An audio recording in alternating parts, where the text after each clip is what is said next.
Doctor Yunus তো আমাদেরই ছাত্রদের আমাদেরই মনোনীত ব্যক্তি, যাকে আমরা গোটা জাতির পক্ষ থেকে এই দায়িত্ব দিয়েছি।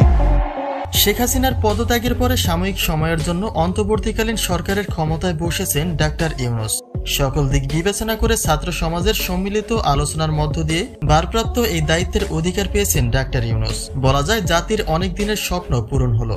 তবে হঠাৎ করে বিএনপি কর্মকর্তা মির্জা ফখরুলের একটি বলা কথা বেশ আলোচনায় এসেছে। কেননা তিনি বলেছেন, ডাক্তার ইউনূসকে আমরাই ক্ষমতায় বসিয়েছি, ছাত্রদের সকল দাবি মেনে তাকে ক্ষমতার চেয়ার দেয়া হয়েছে।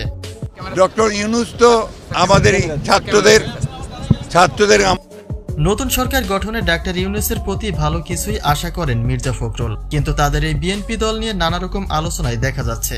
বিশেষ করে সরকার পতনের দ্বিতীয় দিনে মাথা নাড়া দিয়ে পল্টনের মাঠে তাদের এই জোরালো সমাবেশ একটা প্রশ্নের মুখে ফেলেছে বিএনপিকে। কেননা তাদের টার্গেট করে কিছু আলোচনা লক্ষ্য করা যায় যে সরকার পতনের ফায়দা নিয়ে প্রতিপক্ষরা যেন ক্ষমতা হরণ করতে না পারে। যদিও বিএনপির মধ্যে ক্ষমতা হরণ করার মতো কোনো কর্মকাণ্ডই দেখা যায়নি, বরং ফখরুল একটা সুষ্ঠু নির্বাচনের আশা ব্যক্ত করেছেন। অতি দ্রুত নির্বাচনের মধ্য দিয়ে আপনার গণতান্ত্রিক যে সরকার, সেখানে প্রত্যাবর্তন করতে হবে।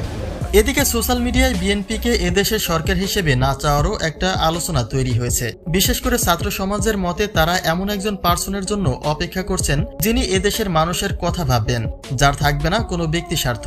কারো মুখে তো আবার মিজানুর রহমান আজহারীর নামটিও দেখা যায়। অর্থাৎ ইসলামিক শাসনের সুন্দর একটা আদর্শবান দেশ গড়ার আশা ব্যক্ত করা হয়। শেখ হাসিনা সরকার আমলের এই দিনগুলি যেন আর কখনো দেখতে না হয়। অন্যদিকে শেখ হাসিনাকে ফিরিয়ে আনার লক্ষ্যে শপথ করতে দেখা যায় আওয়ামী লীগ নেতাকর্মীদের। তাদের মতে ছাত্রদের আবেগ কাজে লাগিয়ে ভুলভাল তথ্য দিয়ে তাদেরকে শুধুমাত্র ঢাল হিসেবে ব্যবহার করছে প্রতিপক্ষরা। মূলত তারা ক্ষমতায় আসলে দেশকে ধূলিসাৎ করে দেবে। তাই দেশের কথা চিন্তা করে নতুন সরকার গঠনের প্রতিশ্রুতি নিয়েছেন আওয়ামী লীগ নেতাকর্মীরা।